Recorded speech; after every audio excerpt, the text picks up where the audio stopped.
ইবাদত সম্পর্কে আমাদের একটি ধারণা হয়ে গিয়েছে, ঠিক কিনা? এই ইবাদতের ধারণাটা আল্লাহ পাক আমাদের মধ্যে মজবুত করুক, আমরা যেন পরিপূর্ণরূপে আল্লাহ পাকের গোলাম, সত্যিকারের গোলাম হতে পারি। এ তৌফিক যেন আল্লাহ পাক আমাদেরকে দান করেন। সবাই বলি আমিন। ওয়া ইয়াকা নাস্তাঈন, এই ব্যাপারে গতকাল সামান্য কথা বলেছিলাম। আরেকটু কথা বলেই আমি ইহদিনাস সিরাতাল মুস্তাকিমের দিকে এগিয়ে যাব। বিমাশিয়াতিল্লাহ, বিইজনিল্লাহ, বিফাদলিল্লাহ। ইয়াকা নাবুদু, কেবলমাত্র আমরা তোমারই ইবাদত করি। ওয়া ইয়াকা নাস্তাঈন, আর কেবলমাত্র তোমারই কাছে সাহায্য যাচিয়া করি, তোমার কাছে সাহায্য প্রার্থনা করি, আর কারো কাছে সাহায্য চাই না। এই ব্যাপারটা ক্লিয়ার হতে হবে। সাহায্য আল্লাহ পাকের কাছেই চেতে হবে। ইবাদতের মধ্যে শরীক করা যাবে না, সাহায্য চাওয়ার ভেতরেও শিরক করা যাবে না। যা কিছু দেবার মালিক সবটা আল্লাহ পাক দিবেন।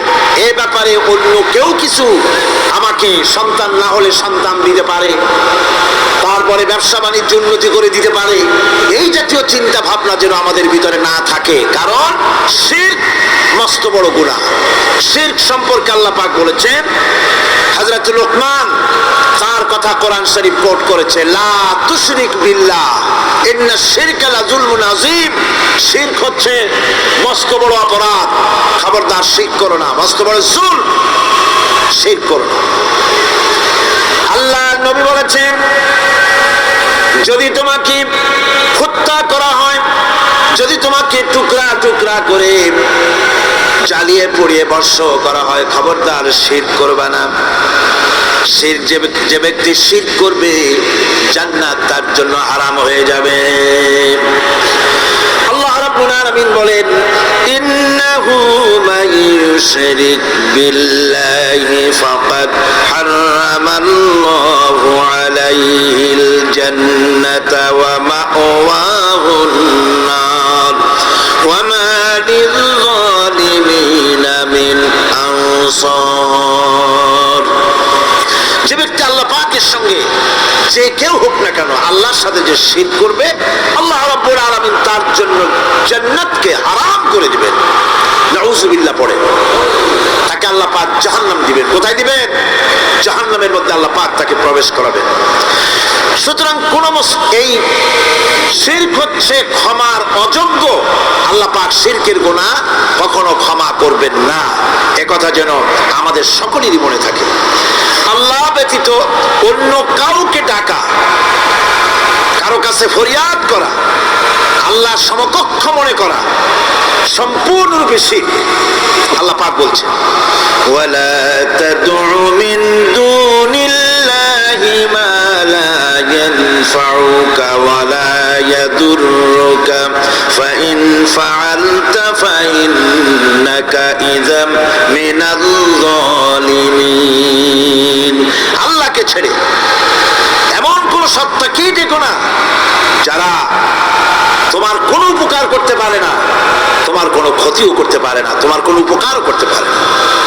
এগুলি যেমন মূর্তি পূজার ব্যাপারে বলা হয়েছে, এগুলি ঠিক তেমন দুনিয়ার ভালো মন্দ সবটাই হচ্ছে আল্লাহ রাব্বুল আলামিনের হচ্ছেন এর মালিক।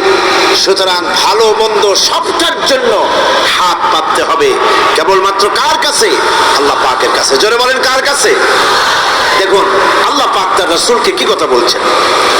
আল্লাহ রাব্বুল আলামিন তার হাবিবকে বলছেন, ওয়া ইয়ামসাসকাল্লাহু বিদুররিন ফালা কাশিফা লাহু ইল্লা হুয়া। আল্লাহ রাব্বুল আলামিন তিনি যদি তোমাকে কোনো বিপদ দেন, তাহলে পৃথিবীর এমন কেউ নাই যে সে বিপদ থেকে তোমাকে রক্ষা করতে পারে বা ঠেকাতে পারে। ওয়া ইউরিদকা বিখাইরিন ফালা রাদ্দা لفضله আর যদি আল্লাহ পাক আপনার কোনো ভালো করতে চান, উপকার করতে চান, তার থেকে সেই উপকার থেকে আপনাকে কেউ ফিরায় রাখতে পারবে না। তার মানে হলো আপনাকে যদি আল্লাহ ক্ষতি করতে চান, তা কেউ সেই ক্ষতি থেকে বাঁচাতে পারবেন না। আর যদি উপকার করতেও চান, তাও কেউ ঠেকাতে পারবে না। ভালো মন্দ যেটাই হোক, সবটার মালিক হতেছেন আল্লাহ পাক। কে মালিক? আল্লাহ সুবহানাহু ওয়া তাআলা। এই কথাগুলি আমাদের কলিজার মধ্যে বদ্ধমূল হতে হবে। আমি এগুলি প্রায় প্রতি বছরই শিরকের ব্যাপারে কিছু না কিছু কথা বলি। তার কারণ হচ্ছে মূল আকীদা হচ্ছে আমাদের তাওহীদ। তাওহীদের উপরে প্রতিষ্ঠিত হতে হবে। একটা বিল্ডিং তৈরি করবেন, বিল্ডিংটার স্থায়িত্ব নির্ভর করবে আপনার সিমেন্ট ভেজাল কিনা। সিমেন্টের চাইতে যদি বালু বেশি দেন, পরিমাপের চাইতে যদি সিমেন্ট কম হয় বালু বেশি হয়, অথবা বালুতে সিমেন্টে যদি মাটি মিশানো থাকে, এ দিয়ে যদি কোনো বিল্ডিং তৈরি হয়, সামান্য ভূমিকম্প বা জোরে বাতাস আসলেই বিল্ডিংটা কাত হয়ে পড়ে যাবে, ঠিক কিনা? একটা বিল্ডিং টিকে থাকে তার ফাউন্ডেশনের উপরে, কিছুর উপরে টেকে, ফাউন্ডেশনের উপরে টেকে। অনুরূপ ভাবে ইবাদতের ফাউন্ডেশন, মুসলমানের ইমানের ফাউন্ডেশন তার তাওহীদের উপরে। তাওহীদ যত মজবুত, ইমান তত মজবুত, আকীদা তত মজবুত। আর এখানে যার অসুবিধা হয়ে যাবে, নড়বড়ে হয়ে যাবে, এই ইমান রূপ, ইবাদত রূপ, তাওহীদ রূপ এই ইমারত টিকতে পারবে না। সেই জন্য শিরক থেকে সম্পূর্ণরূপে আমাদেরকে বাঁচতে হবে। বন্ধুগণ, আমাদের দেশে মানুষেরা শিরকের মধ্যে বেশি মুবতালা হয়, বিদআতের ভিতরে বেশি পরিমাণ মুবতালা হয়। আর এক শ্রেণীর তথাকথিত আলেম এই শিরক এবং বিদআতের ব্যাপারে ওয়াজ করে জনগণকে উদ্বুদ্ধ করে তা করার জন্য। আমাদের দেশে বহুত মাজার আছে, যে মাজারগুলিকে গোসল করানো হয়, মাজার গোসল করানো হয়। আমি কি কোনো বানাইয়া কথা বলি না? এর বাস্তবতা আছে। মাজার গোসল করানো হবে, পীর সাহেবকেও গোসল করানো হবে। পত্রিকায় দিয়ে দেয়, পোস্টার ছাপানো হয়, হ্যান্ডবিল ছাপানো হয়, হাজার হাজার টাকা খরচ করে প্রচার করে লোকদেরকে দাওয়াত দেওয়া হয়। কবর ধোয়া পানি, পীর সাহেবের গোসল করানো পানি। পীর সাহেবের গোসল করাইলো, এই পানি শরীরের কত জায়গা ধুয়ে আসলো, সেই পানি বোতলে ভরে 5 টাকা করে কিনে কিনে লোকেরা খায়। নাউযুবিল্লাহ। এরপরেও ইমানের দাবি কি করে করবে মুসলমান? দুর্ভাগ্য এই মুসলমানের। গোসল শরীফ, নরজ শরীফ, তারপরে খসরুজে কি জানাজুর নাকি খসরুজ শরীফ, কি নাম হাবিজাবি বানাইছে আল্লাহই জানে। এখানেই শেষ নয়। হযরতে বড় পীর আব্দুল কাদের জিলানী রাহমাতুল্লাহ আলাইহি, আল্লাহর জবরদস্ত ওলি, সাইয়্যিদ, অত্যন্ত উঁচু মানের আলেম। তার সম্পর্কে এক শ্রেণীর আলেম নামধারী লোকেরা তাকে আল্লাহর কাছে পৌঁছায় দিয়েছে, আল্লাহর সমকক্ষ করে দিয়েছে। তাকে দস্তগীর বলা হচ্ছে। কিসের দস্তগীর? তো বলে যে মেরাজের রাত্রে রাসূল করিম সাল্লাল্লাহু আলাইহি ওয়াসাল্লাম নাকি কোন জায়গায় আছাড় খাইছিলেন, আর উনি গিয়া তার হাত ধরেছেন, এই জন্য বলা হচ্ছে দস্তগীর। তিনি তার হাত ধরে তাকে ঠিক করে দিয়েছেন। আবার আরশে তিনি উঠতে পারছিলেন না, সেই জন্য পীর সাহেবের কাঁধের উপরে পা রেখে হুজুর সাল্লাল্লাহু আলাইহি ওয়াসাল্লাম আরশে উঠছে। আল্লাহর সিঁড়ির এত অভাব হয়েছে, এই দুনিয়া থেকে নিতে পারলেন। মহাশূন্য পাড়ি দিয়ে, ল অফ গ্র্যাভিটেশন পাড়ি দিয়ে আরশে আজিম পর্যন্ত, সিদরাতুল মুনতাহা পর্যন্ত নিলেন। আর ওইখানে বড় পীর সাহেবকে লাগলো তার কাঁধের উপরে পা দিয়ে তিনি উঠবেন। এর চাইতে বিদআত, এর চাইতে বাজে কথা মুসলমানদের জন্য আর কি হতে পারে? দুর্ভাগ্য এই জাতির, এই সব আলেম নামের কলঙ্ক, যারা নাকি বড় পীর সাহেবের নামে ওয়াজ করে করে বলেন, তার নামে দরুদ বানাইছে, তার নামে বলে ইয়া আব্দুল কাদের জিলানী সাইয়্যান লিল্লাহ, জোরে কর নাউযুবিল্লাহ। বলা হয়, হে বড় পীর সাহেব, আপনি আল্লাহর রাস্তায় আমাদের কিছু দেন। আরে মিয়া সাহেব, আব্দুল কাদের জিলানী রহমতুল্লাহ আলাইহি যা পেয়েছেন আল্লাহর কাছ থেকে পেয়েছেন, তার দেওয়ার কিচ্ছু নয়। যা দিবেন আপনাকে আমাকে আল্লাহ পাক দিবেন। ইয়া গাউস আগিসনি বলা জায়েজ নাই, ইয়া গাউস আগিসনি বলতে হবে আল্লাহ পাক। গাউসকে আল্লাহ পাক, তাকে বলতে হবে ইয়া গাউস আগিসনি, আয় আল্লাহ পাক তুমি আমাকে সাহায্য করো। সাহায্য করতে পারেন আল্লাহ পাক। বড় পীর সাহেবকে ইয়া গাউস আগিসনি বলা যাবে না। গাউসুল আজম এই ডিগ্রি, এই খেতাব বিদআত পন্থীদের বানানো খেতাব। গাউসুল আজম কোন মানুষ হতে পারে না, পারে না, পারে না। গাউসে আজম, গাউসে আজম শুধুমাত্র আল্লাহ রাব্বুল আলামিন। গাউসে আজম কে? আল্লাহ রাব্বুল আলামিন, যিনি মানুষের ফরিয়াদ শোনেন, যিনি মানুষের ফরিয়াদ শোনেন, তিনি হচ্ছেন আল্লাহ পাক। বড় পীর সাহেবকে আমরা শ্রদ্ধা করি, কিন্তু সেই শ্রদ্ধার অর্থ এই নয় যে নবীদের চাইতে তিনি বড়, তিনি রাসূলের চাইতে বড়, তার নামে দরুদ শরীফ বানাইতে হবে, জায়েজ নাই। আশা করি এসব কথা আপনাদের মনে থাকবে। কি সব কথা তার জীবনী বানাইছে, তার মধ্যে লিখেছেন বড় পীর সাহেবের মা যখন, বড় পীর সাহেব মায়ের পেটে ছিলেন, তখন এক ফকির তার বাড়িতে আসছে। ফকিরকে তিনি ভিক্ষা দিতে বেরিয়েছেন মা। ওই সময় ভিক্ষুক বড় পীর সাহেবের মায়ের উপরে হাত দিতে গিয়েছিল। তখন পীর সাহেব মায়ের পেটের থেকে বাঘের মতো বেরিয়ে সেই ফকিরকে ঘাড় মটকায় দিল। বাজে কথা। কোন ফকির বড় পীর সাহেবের মায়ের গায়ে হাত দেয় নাই, বাজে কথা। তারপরে তিনি মরা মানুষ চিন্তা করেছেন, খড়ম পাঠাইয়া কারে পিটাইছে, বদনা মারছে, আর এক বাড়ি যাইয়া সেই বদনা দিয়ে পিটিয়ে মাথা ফাটাই দিছে, বাজে কথা। মরা মানুষ চিন্তা করেছেন। সুতরাং এই সমস্ত বাজে কথায় কান দেওয়ার কোনো কারণ নাই। ওলিউল্লাহদের কেরামত হক, সন্দেহ নাই, কিন্তু সেই কেরামত মুজিজাকে পার হতে পারবে না। কোন মুজিজা আল্লাহর কুদরতকে পার করতে পারবে না। সেই জন্য আমি কথাটা ক্লিয়ার করে দিতে চাই, নফল সুন্নতের উপরে যেতে পারবে না, সুন্নত ওয়াজিবের উপরে যেতে পারবে না, ওয়াজিব ফরজের উপরে যেতে পারবে না, ঠিক কিনা? আলেম ওলামা এর মর্যাদা, পীর আলেম ওলামাদের মর্যাদা হচ্ছে তাদের মর্যাদায় তারা আছেন। এদের মর্যাদা যত বড় পীর হোক, যত বড় আলেম হোক, সাহাবীদের সমকক্ষ হতে পারবে না, পারবে না, পারবে না। সাহাবায়ে কেরামদের, সাহাবায়ে কেরাম রিদওয়ানুল্লাহ তাআলা আলাইহিম আজমাইন, গোটা পৃথিবী কান খুলে শুনুন, গোটা পৃথিবী সমস্ত আলেম, সমস্ত পীর, সমস্ত বুজুর্গ সব যদি এক করা হয়, একজন সাহাবীর জুতার তলা ধুলাও হবে না।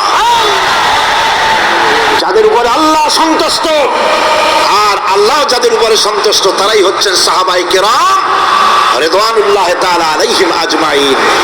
সুতরাং ওলামা পীর বুজুর্গ সাহাবীদের সমান নয়, সাহাবীরা কোনোদিন নবীর সমান নয়, আর নবীরা কোনোদিন আল্লাহর মর্যাদার সমকক্ষ নয়। কথা ক্লিয়ার হয়েছে?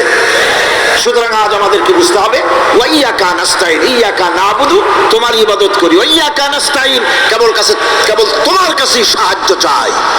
খতমে গাউসিয়া বানাইছে, কোথায় পেয়েছেন? আমরা ওই ধরনের বুজুর্গদের কথা মানি না। যা কোরআনে নাই, যা হাদিসে নাই, নতুন করে যা তৈরি হয়েছে, মানি না, মানি না, মানি না। আমাকে দেখতে হবে কোরআনে আল্লাহ পাক কি বলেছেন, হাদিস কি বলেছে। এটার নাম ঈমান, এটার নাম কি? কোরআন হাদিস পড়ে যে ঈমান আর আকীদা রক্তের মধ্যে, কলিজার মধ্যে ঢুকেছে, আমাকে যদি হত্যা করা হয়, আমাকে যদি জ্বালানো হয়, পোড়ানো হয়, এই আকীদা থেকে এক চুল সরে যাব না। এখন আমাদেরকে এই আকীদা মজবুত করতে হবে। গোলামি করব আল্লাহর, সাহায্য চাইব আল্লাহর কাছে। এবার আসেন, আল্লাহ রাব্বুল আলামিন সূরা ফাতিহার ভিতরে আমি বলেছিলাম এটা একটা অভিনন্দন পত্র। এটা কি অভিনন্দন পত্র? বান্দা অভিনন্দন পত্র পেশ করতেছে কার কাছে? আল্লাহর কাছে। এই অভিনন্দন পত্রের কয়টা ভাগ ছিল? তিনটা ভাগ। প্রথম ভাগে হলো প্রশংসা, দ্বিতীয় ভাগে পরিচয়। মাশাআল্লাহ, মনে আছে সকলে। এবার আসছে তৃতীয় অধ্যায়। এবার মূল দাবি, প্রশংসা করেছি, পরিচয় দিয়েছি, আমরা তোমার বান্দা। এবার প্রশ্ন হচ্ছে, চাও কি? পরিচয় তো শুনলাম, চাও কি? আল্লাহ রাব্বুল আলামিন আমাদেরকে শিখায় দিলেন তিনি, কত দয়ালু তিনি, তার কাছে চাওয়ার ভাষাটাও তিনি আমাদের শিখাই দিলেন। জনগণ সুবহানাল্লাহ।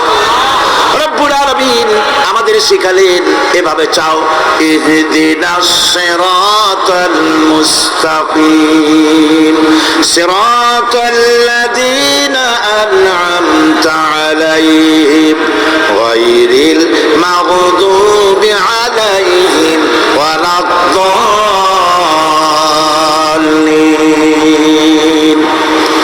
হায় আল্লাহ, ইহদিনাস সিরাতাল মুস্তাকিম, একটা রাস্তা চাই, সহজ সরল সঠিক একটি পথ চাই তোমার কাছে। সেই পথটা চাই যে পথ হচ্ছে নিয়ামত প্রাপ্তদের, অভিশপ্ত এবং পথভ্রষ্টদের পথ নয়। যে পথ নিয়ামত প্রাপ্তদের, ওই ধরনের একটা পথ আমরা চাই। পথ দেখাবার মালিককে কোরআনে কারীম বলছে, আল্লাহ রাব্বুল আলামিন বলেন, ওয়া আলাল্লাহি কাসদুস সাবিলি ওয়া মিনহা জাইরুন ওয়ালাউ শাআ লাহাদাকুম আজমাইন। ওয়া আলাল্লাহি কাসদুস সাবিল, সোজা রাস্তা বলে দেওয়ার দায়িত্ব আমি আল্লাহ। সোজা রাস্তা বলে দেওয়ার দায়িত্ব কার? তিনি বলছেন বলার দায়িত্ব আমার, সোজা রাস্তাটা আমি বলে দেব। আল্লাহ রাব্বুল আলামিনের কাছে বান্দা যখন রাস্তার দাবি করলো, সোজা পথ চাই, সহজ পথ একটা তোমার কাছে চাই, রব্বুল আলামিন সূরা ফাতিহার 7টা আয়াতের এই অভিনন্দন পত্রের জবাবে 30 পারা কোরআন শরীফ আল্লাহ পাক বান্দারে দান করে দিলেন। জবাবে বলে দিলেন, ওয়ানিবুদুনি হাযা সিরাতুম মুস্তাকিম। সোজা রাস্তাটা হলো আমার আনুগত্য, আমার গোলামি, আমার দাসত্ব, এটাই হলো সোজা রাস্তা। এই সোজা রাস্তাটা আমি বলবো। রাস্তা তো অনেক হতে পারে, কিন্তু সোজা রাস্তা বলে দেওয়ার দায়িত্ব কার? আল্লাহ পাক। দেখেন, এই যে বিশাল মাহফিল, এই মাহফিলে যত লোক আসছে, সব লোক কি একমতে, এক চিন্তা, এক আদর্শে? না। এই কয়েক লক্ষ জনতার ভেতরে হাজারো মতের লোক আছে, হাজারো চিন্তার লোক আছে, হাজারো আদর্শের লোক আছে। সব আদর্শ, সব চিন্তা, সব কি ঠিক? সবটাই কি নির্ভুল? না। সঠিক নির্ভুল একটা। কয়টা হয়? একটাই হয় মাত্র। এই জন্য আমি দৃষ্টান্ত দিতে গিয়ে বলি, অঙ্ক পরীক্ষা যেদিন হয়, ছেলেরা অঙ্ক পরীক্ষা যেদিন দেয়, সেই অঙ্ক পরীক্ষা দিতে গিয়ে অঙ্ক যারা ভুল করে তাদের ফলাফল কয় রকম হয় বলেন? হ্যাঁ, অনেক রকম হয়। আর যাদের অঙ্ক যাদের ঠিক হয়, তাদের ফলাফল কয় রকম? একরকম। তার অর্থ কি? তার অর্থ হলো ভুলের পথ অনেক, আর হকের পথ, বাতিলের পথ অনেক, ভুলের পথ অনেক, সঠিক এবং হক যেটা, তার পথ হচ্ছে মাত্র একটা। এই জন্যে আল্লাহ রাব্বুল আলামিন তিনি সোজা রাস্তা বলে দেওয়ার দায়িত্বটা নিয়েছেন। কোরআন বলছে প্রত্যেকটি সৃষ্টির শুরু হতে শেষ পর্যন্ত 4টা স্তর পার হতে হয়। তার সর্বশেষ স্তর হলো হেদায়াত। 4টি স্তর পার হওয়ার সর্বশেষ স্তর হচ্ছে হেদায়াত। আল্লাযী খালাকা ফাসাওয়া ওয়াল্লাযী কাদ্দারা ফাহাদা। তিনি সকল বস্তুকে সৃষ্টি করেন এবং তারপর তার পরিমাপ, তার কর্মপথ, তার হেদায়েত তিনি দিয়ে দেন। তার মানে হচ্ছে তিনি সৃষ্টি করেন, সামঞ্জস্য রাখেন, পরিমাপটা ঠিক করেন এবং পথের নির্দেশ দেন। সৃষ্টি করেই ছেড়ে দেন না, তার হেদায়েত দিয়ে দেন। তার পরিমাপটা ঠিক করেন, সামঞ্জস্য করেন। কিরকম? দেখুন, আপনি যখন দাঁড়ান তখন আপনার পায়ের উপরে হাঁটু থেকে হাঁটুর নিচের যে অংশটা পা পর্যন্ত, ওইটাকে কি কয়? পা, নলা। এই তো ঠিক বলছেন, নলা। আপনারা আমাকে সাহায্য করবেন যেখানে আমি আটকে যাই। নলা, এই নলাটা পায়ের সেন্টারে যদি রাখা হতো, বোঝেন ভালো করে, পায়ের সেন্টারে এই জায়গাটা, এটা ধরুন পা, এই জায়গাটা জায়গায় যদি হতো পায়ের নলাটা, হয় সিটায় পড়তেন না হয় ফুটোয় পড়তেন। আল্লাহ পাক বলছেন শুধু সৃষ্টি করি না, সামঞ্জস্য এবং পরিমাপ ঠিক করি। মাপ মতো পাটা সামনে গোড়ালির কাছে নলাটা বসায় দেওয়া হয়েছে, যাতে আপনি চিত না হন, ভুটো হয়ে না পড়েন। সুবহানাল্লাহ কইতে ইচ্ছে করে না? এই নলাটা যদি আঙ্গুলের দিকে আসতো আর পাটা যদি পিছনের দিকে বেশি অংশ থাকতো, যতই সামনে হাঁটতেন ততই পিছনে চলে যেতেন। ভূত নাকি, ভূতের পা থাকে নাকি পিছনের দিকে, বলে লোকেরা, আমি দেখি নেই। ভূত নাকি সামনে আগাতে গেলে পিছনে চলে যায়। এ পায়ের সামঞ্জস্যটা, অনেক কথা বলবো না, দুই একটা দৃষ্টান্ত দেব, তাতেই বুঝে ফেলবেন।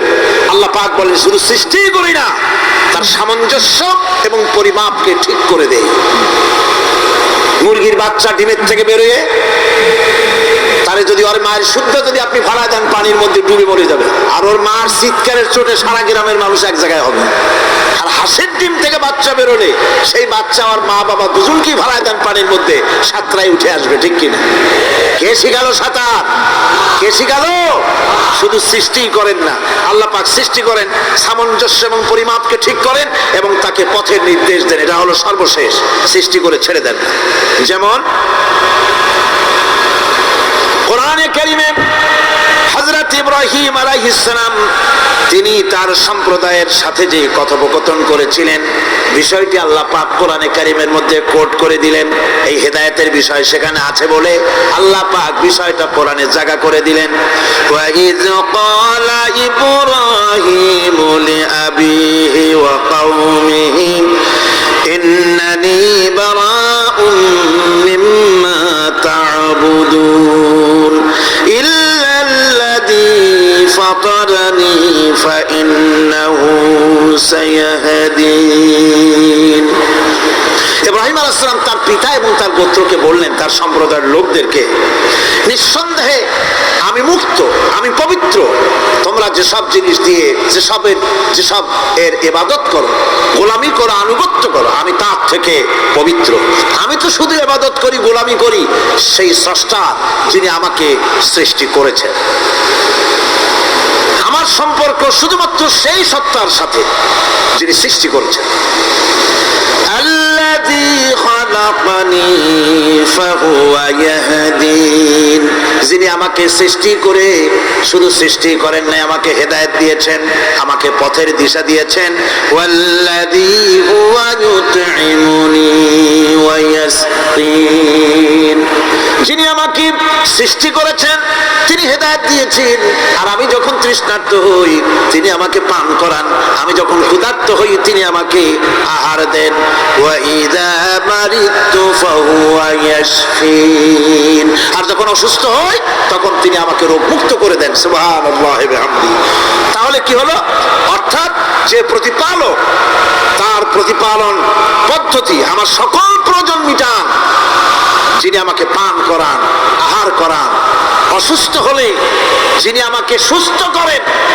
হেদায়েতের কামটা তিনি আরেকজনের জন্য রাখেন নাই, তিনি আমার হেদায়েতের ব্যবস্থাও করেছেন।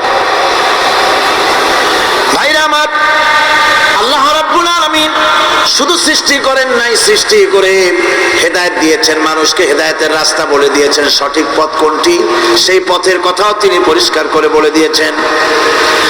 এই জন্য আল্লাহ পাক বলেন, কোরআন মাজিদ হেদায়েতকে বিরাট দান বলে ঘোষণা করেছে। মানুষের জন্য যে হেদায়েত আল্লাহ দিয়েছেন তার সবচাইতে বড় দান। জোরে কোন সুবহানাল্লাহ। ইন্না খালাকনাল ইনসানা মিন নুতফাতিন আমশাজিন নাবতালিহি ফাজআলনাহু সামিআন বাসীরা। আমি মানুষের মিলিত শুক্র দ্বারা, নুতফা দিয়ে আমি মানুষ সৃষ্টি করেছি এবং তাকে একে একে বিভিন্ন স্তর পার করেছি। তাকে শ্রবণ শক্তি দিয়েছি, তাকে দর্শন শক্তি দিয়েছি। ইন্না হাদাইনাহুস সাবিলা ইম্মা শাকিরান ওয়া ইম্মা কাফুরা। নিশ্চয়ই আমি তাদেরকে তাদের কর্মপন্থা প্রদান করেছি, আমি তাদেরকে হেদায়েত দিয়েছি, চলার পথের দিশা দিয়েছি। এখন ইচ্ছে করলে সে কৃতজ্ঞ হতে পারে, ইচ্ছে করলে অকৃতজ্ঞতার পথও অবলম্বন করতে পারে। আমি তাকে হেদায়েত দিয়ে দিয়েছি, পথ দেখিয়ে দিয়েছি। ডান এবং বাম দুটি রাস্তা আল্লাহ পাক দেখিয়ে দিয়েছেন। আসহাবুল ইয়ামিন, আসহাবুশ শিমাল, একটা ডানপন্থী আর একটা বামপন্থী। আমাদের দেশে কিছু লোক আছে নাম মুসলমান, কিন্তু বলে যে আমরা বামপন্থী আন্দোলন করি। অথচ সমস্ত ডানপন্থীদের জায়গা হবে জান্নাতে যদি জান্নাতের আমল করতে পারে। ডানপন্থীদের নেতা হচ্ছেন দুনিয়ার সমস্ত পয়গম্বরেরা, আর বামপন্থীদের নেতা হলো শয়তান। বামপন্থীদের নিয়ে শয়তান যাবে কিয়ামতে জাহান্নামে। আল্লাহ পাক রাস্তা বলে দিয়েছে। আল্লাহ রাব্বুল আলামিন বলেন, আলাম নাজআল লাহু আইনাইনি ওয়া লিসানান ওয়া শাফাতাইন ওয়া হাদাইনাহুন নাজদাইন। আমি কি তোমাদের দুটি চক্ষু দেইনি, দেখার জন্য দুটো চোখ দেই নাই? আমি কি তোমাদেরকে কথা বলার জন্য দুটো ঠোঁট দেই নাই? এরপরে আমি কি তোমাদেরকে ভালো মন্দ বোঝার জন্য আমি কি হেদায়েত দেইনি? ভালো মন্দ সবটা বোঝার জন্য আমি তোমাদেরকে হেদায়েত দিয়েছি। সুতরাং এই হেদায়েতের রাস্তা ছেড়ে দিয়ে তোমরা নিজেদেরকে গোমরাহির মধ্যে ডুবিয়ে দিও না। আমার দেওয়া হেদায়েতের রাস্তায় নিজেদেরকে পরিচালিত করার জন্য প্রচেষ্টা করো। আল্লাহ পাক বলেন, ওয়াল্লাযীনা জাহাদু ফীনা লানাহদিয়ান্নাহুম সুবুলানা ওয়া ইন্নাল্লাহা লামাল মুহসিনিন। যারা আমাকে পাওয়ার জন্য সাধনা করেছে তাদের পথ প্রদর্শন করা আমার জন্য অবশ্য কর্তব্য। অন্য জায়গায় আল্লাহ পাক বলেছেন, ওমান ইয়াত্তাকিল্লাহা ইয়াজআল লাহু মাখরাজা। যে ব্যক্তি আমাকে ভয় করে চলে, আমার প্রতি আশা করে, ভরসা করে, তার জন্য আমি রাস্তা তৈরি করে দিই। সুবহানাল্লাহ। সুতরাং হেদায়েত আল্লাহ পাক দিয়েছে, এমন নয় যে তিনি রাস্তা তৈরি করেন নাই। কোরআন খোদাই হেদায়েতের নাম দিয়েছে হুদা। খোদাই হেদায়েতের নাম কি? হুদা। এই কোরআনের এক নাম হচ্ছে, এই কোরআনের এক নাম কি? কোরআন বলছে, ফামান তাবিআ হুদায়া ফালা খাউফুন আলাইহিম ওয়ালা হুম ইয়াহজানুন। আমার এই কোরআন, এই হেদায়েত যারা মানবে, এটাকে যারা অনুসরণ করে চলবে, এটার আইন কানুন যারা মেনে চলবে, ওদের জন্য কোনো ভয় নাই, কোনো চিন্তাও নাই, কোনো ভয় নাই, কোনো চিন্তা নাই যারা এই কোরআনের হেদায়েতকে মেনে চলবে। আল্লাহর হেদায়েত হলো সবচেয়ে বড় হেদায়েত। আল্লাহ পাক বলছেন, কুল ইন্না হুদাল্লাহি হুয়াল হুদা ওয়া উমিরনা লিনুসলিমা লিরাব্বিল আলামিন। হে রাসূল, আপনি বলুন, আল্লাহর হেদায়েত হলো সবচেয়ে বড় হেদায়েত। অর্থাৎ আল্লাহ যে রাস্তা দিয়েছেন, আল্লাহ যে কোরআন দিয়েছেন, এর থেকে বড় হেদায়েত মানুষের জন্য আর কিছু হতে পারে না। আল্লাহ পাক বলেন, ওয়ালান তারদা আনকাল ইয়াহুদু ওয়ালান নাসারা হাত্তা তাত্তাবিআ মিল্লাতাহুম কুল ইন্না হুদাল্লাহি হুয়াল হুদা। স্মরণ রাখুন হে নবী, ইহুদিরা, খ্রিস্টানেরা কিছুতেই আপনার প্রতি খুশি হবে না যতক্ষণ পর্যন্ত আপনি ইহুদি হবেন অথবা খ্রিস্টান হবেন। ওরা কোনোদিন মুসলমানদের উপরে রাজি হবে না, খুশি হবে না। মনে রাখতে হবে, একমাত্র সঠিক পথ ইহুদিদের পথ সঠিক নয়, নাসারাদের পথ সঠিক নয়। আসল পথ হলো আল্লাহ পাকের পথ। কার পথ আসল? আসল রাস্তা, আসল পথটি আল্লাহ পাক কোরআনে কারীমের মধ্যে বিশদভাবে বলে দিয়েছেন। এবং ইহদিনাস সিরাতাল মুস্তাকিমের ব্যাপারে আল্লাহ পাক কোরআনে সাফ করে বলে দিয়েছেন যে আমি এর বিনিময়ে তোমাদেরকে কোরআন দিলাম। বস্তুত ইহদিনাস সিরাতাল মুস্তাকিম এর জবাব হলো ওয়া ইন্নাল্লাহা রাব্বি ওয়া রাব্বুকুম ফা'বুদুহু হাদা সিরাতুম মুস্তাকিম। নিঃসন্দেহে আল্লাহ তোমাদের এবং আমাদের রব। আর সুতরাং তারই উপাসনা করতে হবে, এটাই দ্বীনের সরল পথ। আর এটা কোনো নতুন পথ নয়। আল্লাহ যে পথটা দিয়েছেন রাসূল করিম সাল্লাল্লাহু আলাইহি ওয়াসাল্লামের মাধ্যমে, সেটা কি কোনো নতুন পথ না। কোরআন বলছে এটা নতুন পথ নয়। শারা'a লাকুম মিনাদ দীন মা ওয়াসা বিহি নূহান ওয়াল্লাযী আওহাইনা ইলাইকা ওয়া মা ওয়াসাইনা বিহি ইব্রাহিম ওয়া মূসা ওয়া ঈসা আন আকিমুদ দীন ওয়া লা তাতাফাররাকু ফীহি।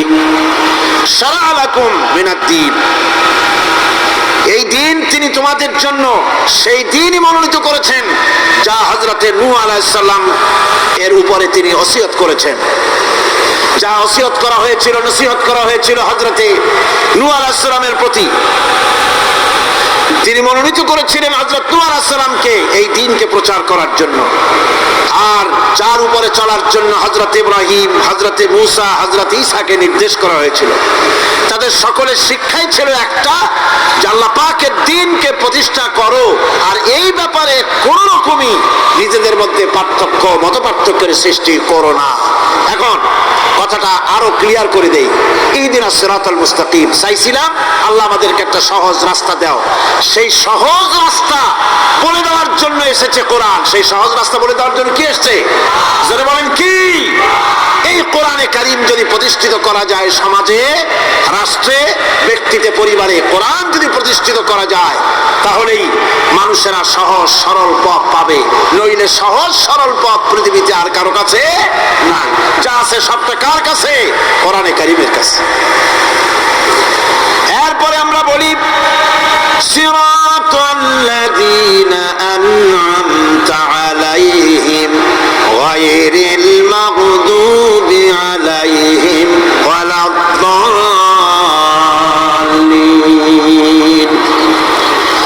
রাস্তার থেকে মানুষেরা মাঠের ভিতরে নামার চেষ্টা করছেন, কিন্তু মানুষকে কষ্ট দেওয়া ছাড়া আর কিছুই হবে না।